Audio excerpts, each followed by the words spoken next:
sang suami dituntut untuk mendidik istrinya. Dan sang istri perempuan, dengerin, antum setiap wanita itu tidak akan pernah diminta untuk mempertanggungjawabkan dosa suami. Tapi perempuan, ingat, akan tetap diminta pertanggungjawaban oleh Allah nanti ketika istrinya berbuat dosa. Kalian yang pertama kali akan dihadapkan suaminya. Yang akan dipertanyakan suaminya terlebih dahulu. Tapi kalau kita laki-laki, hati-hati, kalian akan menjadi beban. Makanya Allah bilang wa id akhadna minkum mitsaqan ghalidha. Kalian telah mengambil perjanjian yang sangat berat. Perjanjian yang sangat berat apa? Untuk mendidik istri kalian menjadi istri yang salehah. Istri yang ketika kata Rasulullah sallallahu alaihi wasallam, kalau kita ngelihat mukanya enak dipandang. Ada senyumnya. Suami pulang dari kantor senyum. Pulang dari sawah senyum. Keluar dari manapun pulang suami disambut dengan senyuman. Kalau seorang wanita seperti itu, maka dia mendapatkan satu kategori salehah. Mau bawa duit, mau kagak, mau pulang dalam keadaan apapun, yang penting senyum.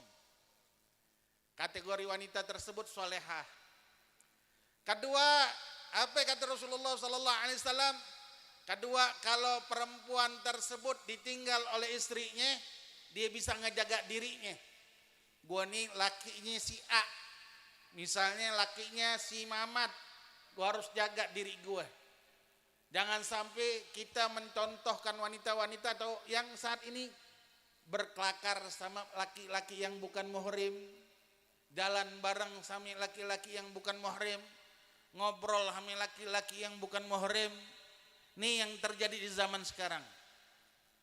Kalau sudah dijaga dirinya, maka dia mendapat titel yang kedua. Hadirin hadirat rahimakumullah, mungkin cukup sekian. Nanti akan diteruskan oleh Rifki Ali terus, guru kita bersama. Apa yang menjadikan wanita itu mulia?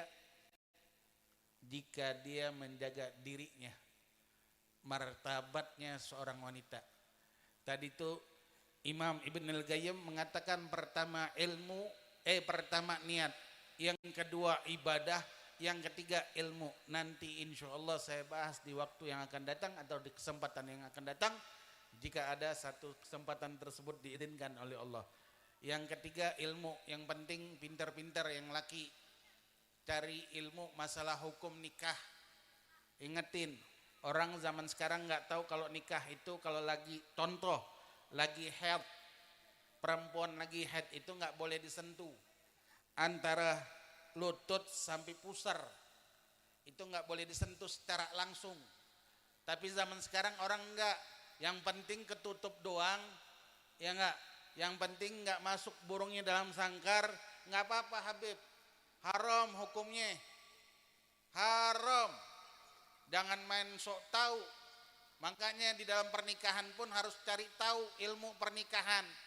Makanya rumah tangga orang zaman sekarang banyak cekcoknya. Kenapa?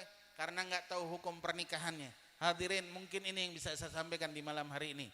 Ini buat siapa? Buat saya. Kalau buat antum apa Habib? Dongeng. Mau dibawa pulang alhamdulillah, mau kagak dibawa pulang juga nggak apa-apa. Yang mudah-mudahan yang membawa pulang dongeng ini bermanfaat di malam hari ini, dan mudah-mudahan rumah tangga kita dijadikan oleh Allah rumah tangga yang sakinah mawaddah warahmah.